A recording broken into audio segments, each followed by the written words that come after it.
what were your challenges and how did you come to figure out how to not cause problems but to create just flow and synergy?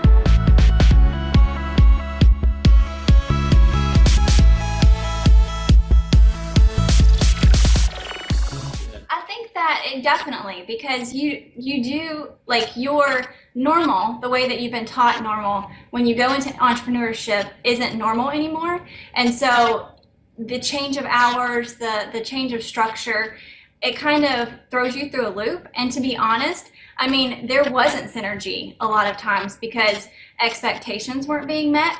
I didn't understand a lot of times that, he had to work in the evenings when normal people were with their family. And so I'm like, well, everybody else in the world is having dinner and being with their family, and you're still in the office with the door shut.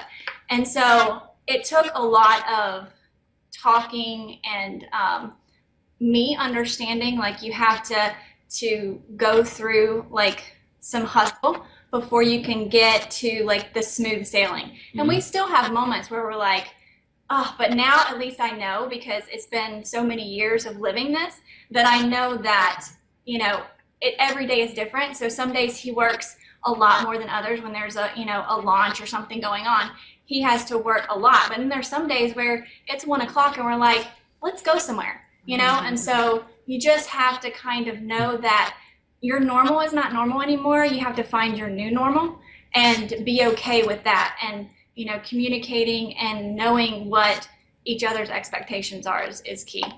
Yeah, no, I agree 100%. And I mean, it sounds like understanding that makes you stronger and makes you understand one another better. So, I mean, what do you see or what do you feel makes you stronger as a couple? Well, I'll just touch on what Amy just said about your question about what would you tell other entrepreneurs that were just getting into it, and then address that. I think the expectations, like Amy said, I went into entrepreneurship knowing that the ultimate goal is to have a very balanced life and to not work yourself to death, okay? Because the point is not to invest in a new job, right? You don't want to be working now 12 hours a day for the rest of your life, because what fun is that, right? It's all about, for us, the lifestyle. That's the only reason why I work. I want to travel. We want to go places. Like, we take the kids everywhere. That's the dream. The dream is to work less and make more. And so those were the expectations going in. But with that, you have to know that it has to get very unbalanced first. Your life, if you're ever going to make progress, if you're ever going to get somewhere and do something fantastic and create an extraordinary life, you better be prepared to get very, very unbalanced for a long time. And until you do that, you won't be able to get there. For one, you won't be able to enjoy it, right? So you got to put in your work, and that has to be like the communication there. You have to know, babe, like every entrepreneur's promise, like, trust me, it's not always going to be like this. You won't have to work. We're going to be in that house. We're going to have this car. We're going to get to do this. Like, all the promise is always there with every entrepreneur. There's always that promise. And I think there has to be a meeting of the minds that says, okay, I understand. You're going to have to get unbalanced. We're going to have to put in our work, but eventually we'll get there because there's the promise. Right. And you know what? We got there. And now I barely work 4 to 6 hours a day. I mean, we take breaks all day long. We both work from home. She doesn't work anymore. I mean, we're honestly living the dream, but it wouldn't have been there had we not had the communication and understanding that we had to get pretty unbalanced to begin with. Matt, thank you for sharing that, because, I've been hearing a lot of stuff over the last couple of years that there's these like war badges. I'm an entrepreneur. I work 14, 16, 18-hour days. And now, clearly, I'm not saying that doesn't exist, but that is not our goal. And something that we had to learn, because I felt like, well, if it's all on us, then we're doing everything. And that model is just not a sustainable model. Matter of fact, it's one that causes, I think, a lot of strife and dissension in a relationship.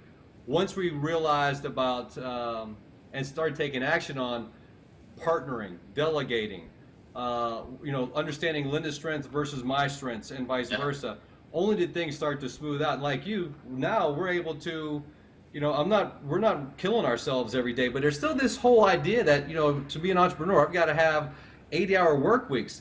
And I'm not saying anything's wrong with that. It's just not for us. And in your words, which I absolutely embrace, we created this for the lifestyle that we want. That's right. I don't have to be in anyone's chair at 8 o'clock in the morning and then punch out at 5 o'clock, right? That drives me nuts. I don't have to ask anybody for 2 weeks off for vacation. Right. I don't have to come see anybody and hope to get a $1 an hour raise, right? And think that that's a good thing. And, Right. and for those that are listening, if you've ever done the math on what a $1 an hour raise looks like, at the end of the year, it might afford you an extra trip to the grocery store at the end of the month. And Right. that's not what any of us, I'm sure, are looking for in our lives and what we want to get out of things. Yeah, it was so weird when we got back from Fiji. Well, we were gone Uh-huh. for 10 days for our 25th wedding anniversary, and Yes. our team took care of everything. We got back, and we're like, there's nothing to do. Like, literally, I mean, things were happening for all of our clients, of course, but, you know, we're looking at each other for the week after we got back. Shouldn't we be doing something? Like, something doesn't feel right, but it felt so freeing to not even worry when we were away, and then we got back. You know, typically that's when you have to hustle. Like, you have to work those extra, 10 hours a day just to catch up from taking that vacation. And we didn't have to do that this time, and it was such a blessing. That's awesome. Yeah. Yeah, absolutely. Got to get to that point. VAs. Yeah. Yeah. Exactly. Yep. Hey, so because the folks that are watching and ourselves primarily don't know, tell us what your businesses are if you're okay sharing that with us.